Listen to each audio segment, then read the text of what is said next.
murder-suicide. Obviously, this remains under investigation, so things are always subject to change. If we have more information or once the Harris County Institute of Forensic Sciences completes their medical investigation, but everything to this point points to another, again, tragic, intimate partner murder-suicide. What we know is that the two adults, Hispanic individuals, Honduran descent, were in the apartment. They reside here. We believe they're common law married. We're told they had been perhaps dating for as long as about 10 years, living together for the last 5, and we believe living at this location for about 1 year. There was a known history of abuse between the two, particularly between the man and his wife, from what we know. We don't know of any specific calls for service. Were dispatched here before. We're told that perhaps they were, but this complex carries a number of different addresses. We're still trying to investigate that, but according to family, there was a long history of abuse between the man and the female. And so apparently last night, the male may have been intoxicated, began arguing with the female throughout the course of the evening. Unfortunately, that's pretty routine for them, or for him in particular. There is a teenager that was in their home at the time that it happened. Again, another tragic aspect to this. And the gunshots were heard at approximately 5:30 or 6 in the morning. The teenager was awakened. He walked into the bedroom and discovered both of them shot. There were no other people in the apartment at the time. And so that's the preliminary information that we have at this point. Esta mañana estamos investigando una vez más un caso trágico de violencia doméstica donde resultó en el asesinato de una mujer y el hombre parece ser que se suicidó. Esta familia hondureña me dicen que tienen antecedentes de violencia entre la pareja. Parece ser que estuvieron juntos por como 10 años y viviendo juntos los últimos 5 años. El hombre es de 28 años de edad, la mujer nos dicen que tiene 25 y había un adolescente de 15 años dentro del apartamento cuando sucedió, estaba en una recámara separada. Cuando se escucharon los balazos, él pudo entrar y los encontró ya sin señas de vida, y cuando respondimos nuestros oficiales los encontraron. Una situación muy trágica. Nos dicen que esta pareja habían tenido ya muchos problemas en el pasado como pareja. A veces había resultado en abuso físico y también verbal, que es muy común lamentablemente en nuestra comunidad, y es algo que tenemos que cambiar. Entonces es lo que vamos a investigar en este momento. I'm told that the adult male is approximately 28 years old, and the female we believe is 25 years old. And the teen that's the younger brother of the male is approximately 15 years old, and he's obviously devastated by the events of this morning. This is the second day in a row, and these are the faces of murder-suicide in our communities. It could be intimate partner violence, in this case husband and wife. It could also be mother and daughter. These situations, unfortunately, are far too common in our county. A lot of our murders are a result of domestic violence across the country. It's my understanding that about 11 of these happen every single week, and hundreds occur every year.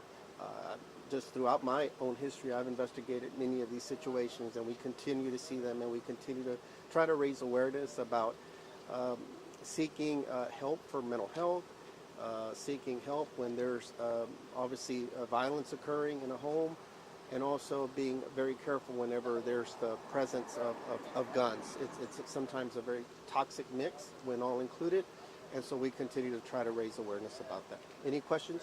Do you believe that the man shot the woman and then himself? Correct. That's the initial understanding that we have.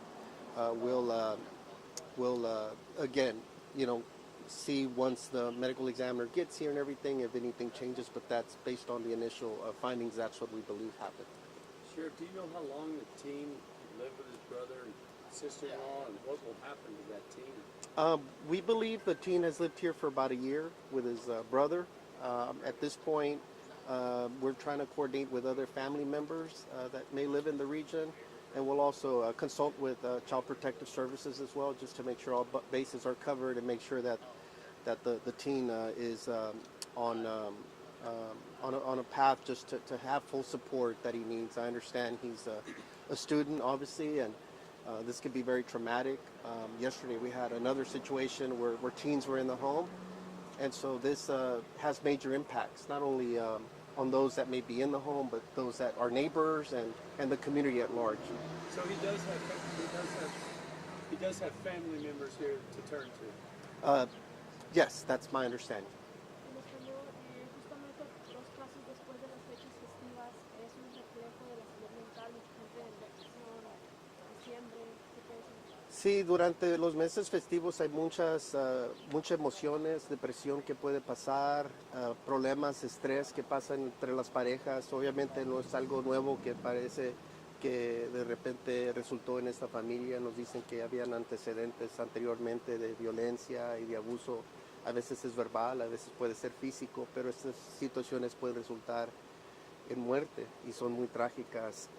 Entonces siempre recordamos, especialmente durante días festivos, que esto puede pasar. Pero no solamente pasa en días festivos, parece que a través de toda la nación pasan por lo medio como 11 incidentes similares y hasta como cientos de situaciones así cada año a través de todo el país, no solamente aquí, obviamente.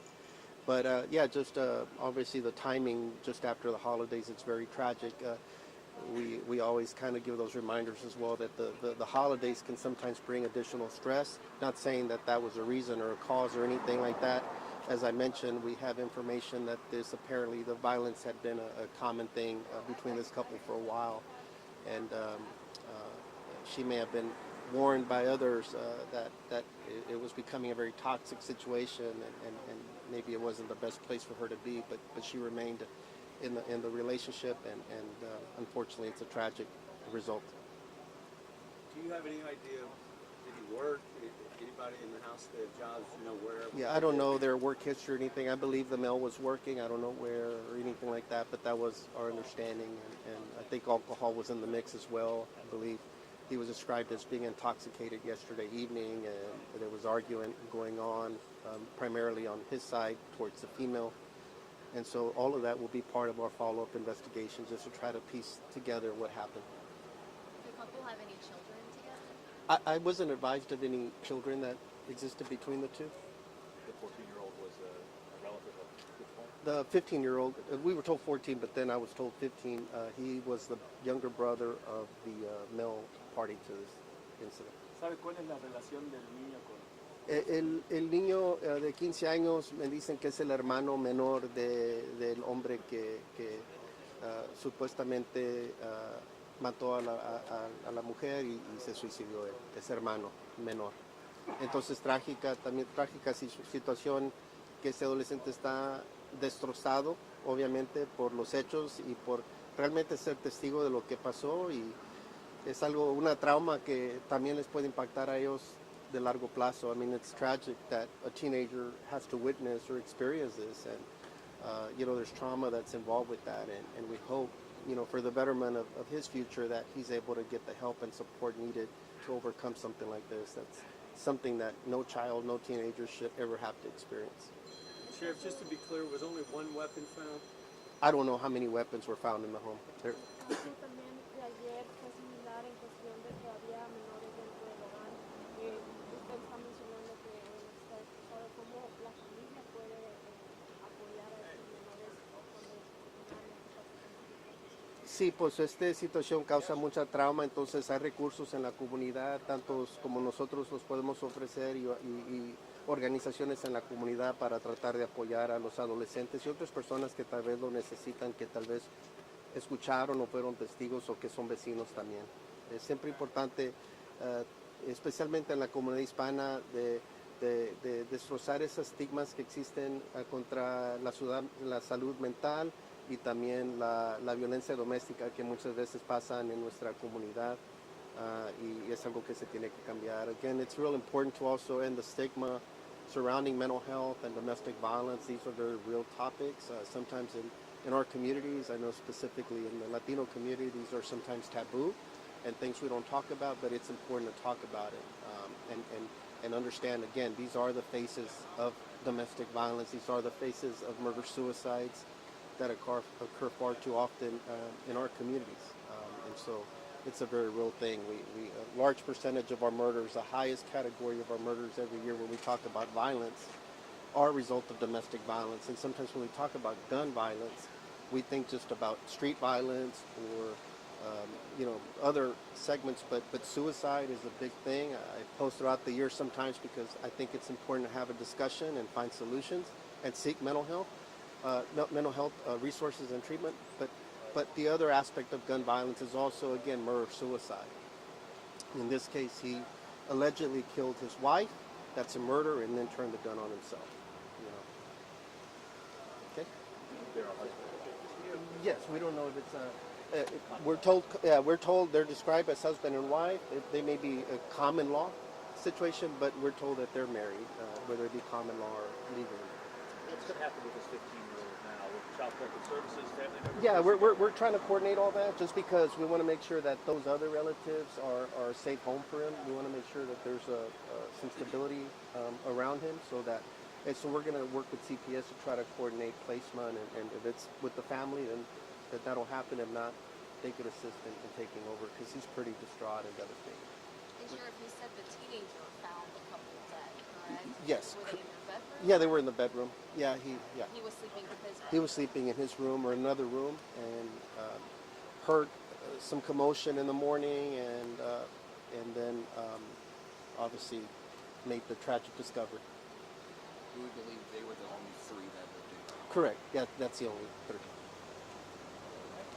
And please go. Yeah, thank you So all. much.